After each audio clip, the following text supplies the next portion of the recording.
Bonjour, vous écoutez le téléphone biblique.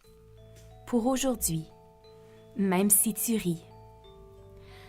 Quand Sarah a ri, en doutant de la promesse de Dieu, lui certifiant qu'elle donnerait le jour à un fils, elle se fondait sur les moyens humains.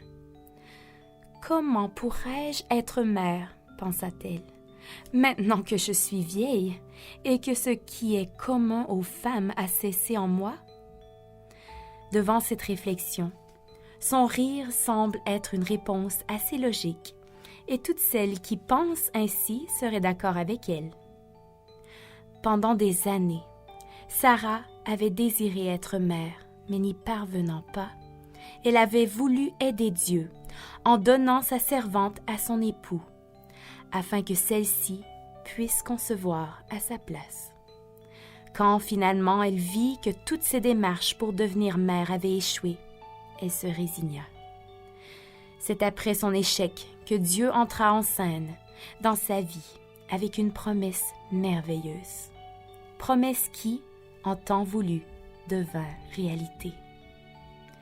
Sarah devint enceinte et donna un fils à Abraham dans sa vieillesse, au temps fixé dont Dieu lui avait parlé.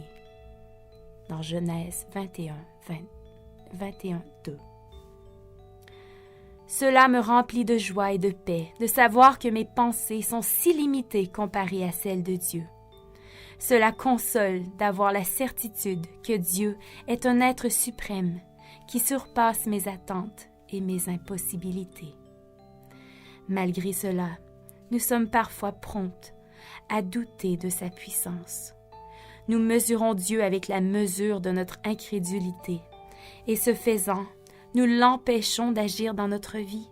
Nous limitons sa puissance, et, alors que de grands miracles pourraient s'accomplir en notre faveur, ils ne se produisent pas, à cause de notre vision trop courte et notre manque de foi.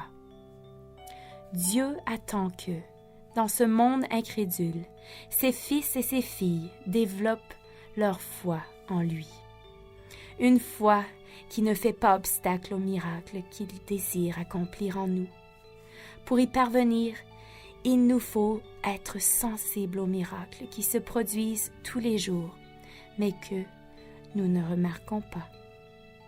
La vie qu'il nous accorde est le meilleur et le plus grand miracle.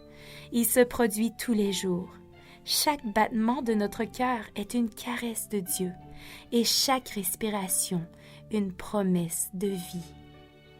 Si aujourd'hui tu es face à une chose impossible comme Sarah, permets au Seigneur de la rendre possible, selon sa volonté et au moment fixé. Il te suffit d'agripper ta foi fermement et d'espérer en Dieu qui ne défaille jamais. Philippiens 4:19 nous dit: « Mon Dieu pourvoira à tous vos besoins selon sa richesse, avec gloire en Christ Jésus. » Bonjour et à demain.